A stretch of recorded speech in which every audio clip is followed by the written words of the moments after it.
मित्रों नमस्कार, मैं हंसराज चौधरी श्री नवग्रह आश्रम संस्थापक आप सभी लोगों को प्रणाम करता हूं, नमस्कार करता हूं।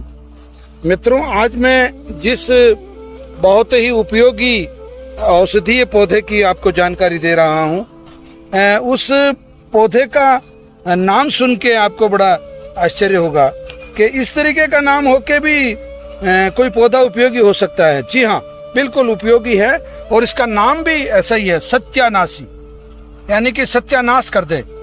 किसका? रोग का, ना कि इसको पैदा करने वाले किसान का या इस औषधि को लेने वाले रोगी का। तो इसके नाम के मामले में बहुत सारा इसको कटुपर्णी भी कहते हैं, यानी कि इसके जो पत्ते हैं वो कड़वे होते हैं और कटे हुए होते हैं। तो दोनों ही अर्थ इससे लगाया जा सकता है। ये सियाल कांटा और बरमदंडी, बहुत सारे नाम इसके, और इसको उड़िया भाषा में कांटा कुसुम भी कहा जाता है। देखिए, अलग अलग भाषाओं में इसके अलग अलग नाम है। तो सत्यानाशी भारत में करीब करीब सभी प्रांतों में पाया जाता है, हिमालय क्षेत्र को छोड़ के, चूंकि ये रेगिस्तान में पैदा होने वाला पौधा है। अब देखिए, इस तरीके से छोटे छोटे पौधे, इसके जो बीज जमीन पे गिरते हैं उससे ये वापस बिल्कुल जंगली जगह में ये पैदा होता है, इसको विशेष तौर से पानी की और खाद की कोई आवश्यकता नहीं होती है। तो यह सत्यानाशी इस तरीके से इसमें पुष्प आता है। पुष्प के बाद में ये आप देख रहे हैं, ये इसकी ये डोडी बनती है, यानी कि ये जिसको मैं छू रहा हूँ, ये इस तरीके का, और धीरे धीरे वो सूख के इस प्रकार, ये जिसको मैं छू रहा हूँ, ये इस तरीके से खुल जाता है और इसमें से ये इस तरीके के काले काले बीज निकलते हैं। ये सत्यानाशी के बीज हैं।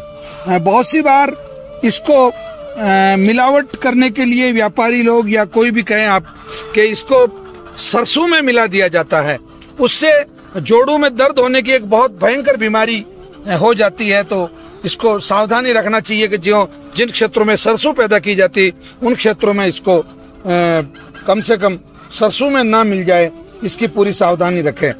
अब आते हैं अपन इसके औषधीय गुणों पे।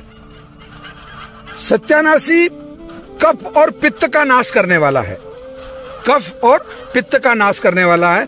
अगर इसका शोधन करके इसको निश्चित मात्रा में अगर लिया जाए तो कफ और पित्त इन दोनों का ये नाश करता है। इसके पत्ते, इसके बीज,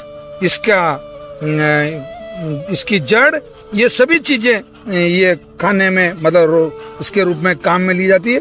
और बाह्य प्रयोग में इसका जो अक्सीर है, वो जो पत्र स्वरस, यानी कि इसके पत्तों का जो रस है और इसके बीज का तेल निकाल के काम में लिया जाता है, परंतु अधिकांश इसका बाह्य प्रयोग ही किया जाता है, यानी कि इसका भक्षण नहीं किया जाता।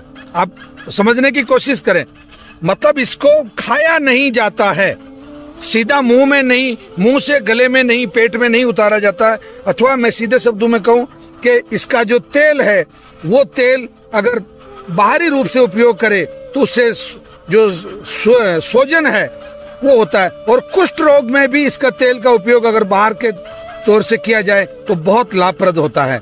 इसके मूल का, यानी कि इसकी जो जड़ है, उसको अगर बांट के, जहाँ आपको स्वेलिंग है, सोज कहीं पे भी है, अगर उस जगह इसका लेपन किया जाए तो बहुत अधिक लाभ ये करता है।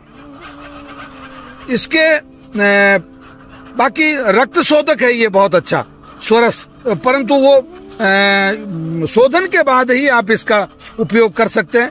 और इसका जो दूध निकलता है वह दूध भी आपके जो चर्म रोग होते हैं उनमें काफी फायदेमंद होता है। अतः मित्रों, आप जब भी श्री नवग्रह आश्रम आए तो इस प्रकार के दुर्लभ औषधीय पौधों से अपना जरूर परिचय बढ़ाएं।